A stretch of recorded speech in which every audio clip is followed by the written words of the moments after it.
Ketika berbicara soal waktu, Allah turunkan satu surah karena pentingnya ini waktu.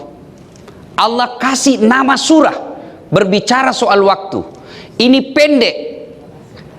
Ayat ini, surah ini sangat pendek.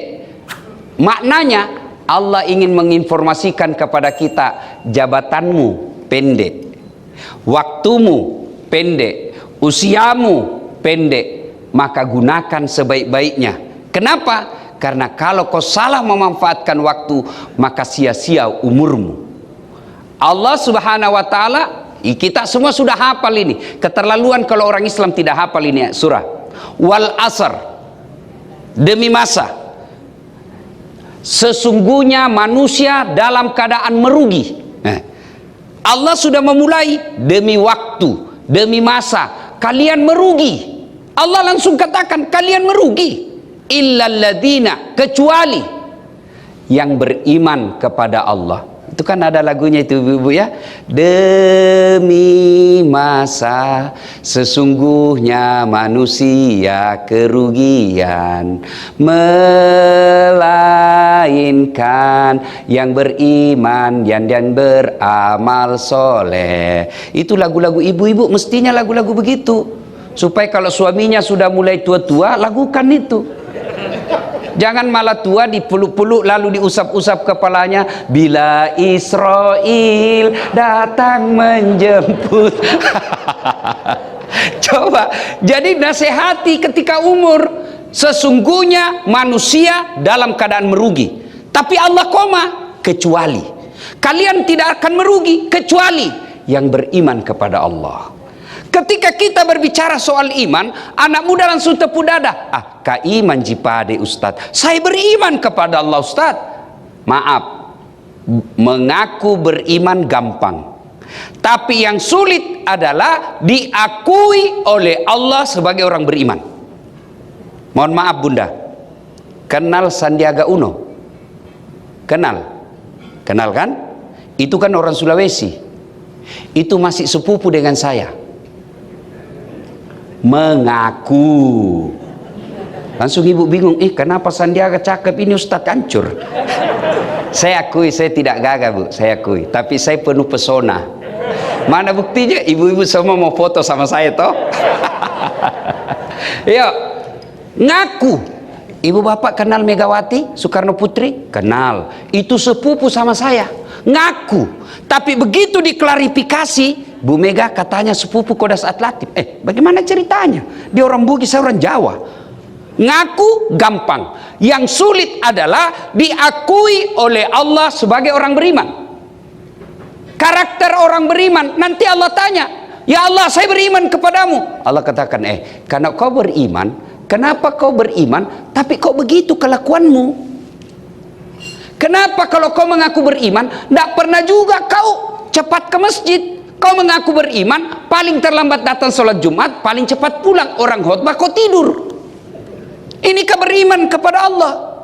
Kalau beriman kepada Allah, wujud konkretnya sebenarnya panjang kalau berbicara soal iman. Wujud konkretnya sholat.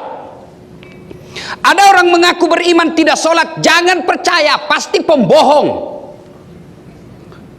Kalau ada orang mengaku beriman kepada Allah, sholatnya saja dianggap enteng, demi Allah jangan percaya, Tuhannya aja dia tipu, apalagi manusia. Saya seandainya diberi kesenangan oleh Allah menentukan pejabat di Republik Indonesia ini, kalau dia muslim, variabel pertamanya saya lihat sholatnya. Kalau dia sholatnya baik, insya Allah Allah akan jamin. Inna salata tanha anil fahsya'i wal munkar. Itu Allah yang sampaikan. Kalau dia baik sholatnya, mencegah dia dari perbuatan keji dan mungkar. Lalu orang bertanya, kenapa pala itu Ustaz? Rajin sekali sholat, kok masih korup? Kenapa dia rajin sholat, tapi lain dia bilang hari ini, besok juga lain dia bilang. Katanya dia sholat, kok pembohong? Bukan sholatnya yang jadi masalah, tapi cara sholatnya yang perlu diperiksa. Saya ulang, bukan sholatnya yang salah, tapi cara menunaikan sholatnya yang pasti bermasalah. Wuduknya sudah salah, wuduk sambil siul-siul. Wudhu, cuci kaki bukan cuci kaki Pak, tendang air. Nah, itu sudah pasti masalah sholatnya. Dia sholat tapi main-main. Allahu Akbar. Iyyaka na'budu wa iyyaka nasta'in. Ihdinas siratal mas sampahnya nakoti urina. Gimana ceritanya?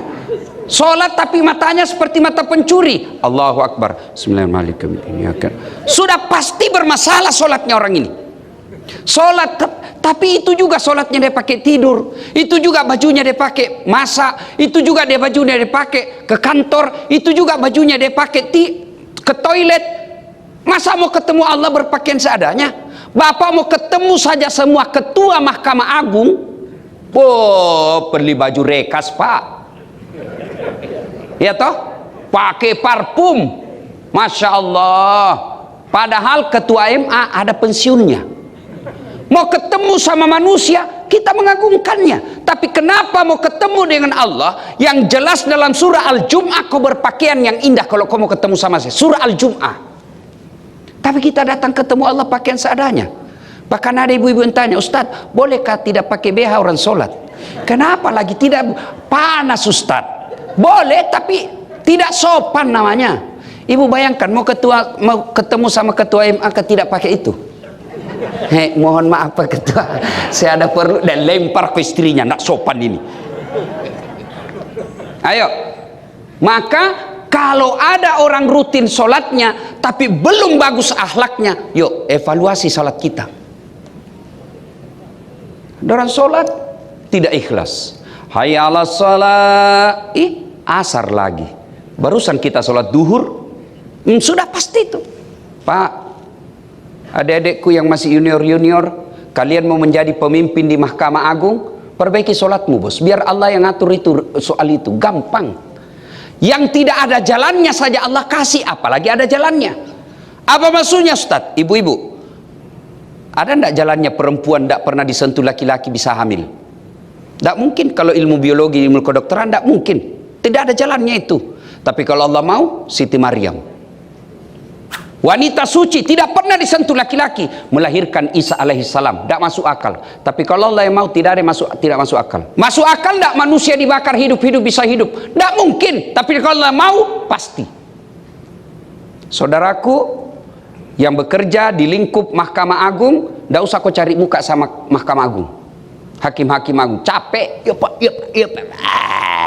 Biar ketua MA senang sama kau, istrinya tidak senang, tidak jalan urusan. Memang sudah begitulah hidup, memang begitu nih hidup. Daripada cari muka sama mahkamah, sudahlah cari muka kepada Allah. Gimana caranya? Perbaiki sholatmu. Kalau sholatmu baik, satu dunia mau jatuhkan kau tidak mampu. Percaya itu bagi kita orang beriman. Tapi kalau Allah yang mau menghinakan kita Pak, sekejap aja barang tidak masuk di akal terjadi, terjerumus dia Pak, kalau Allah mau.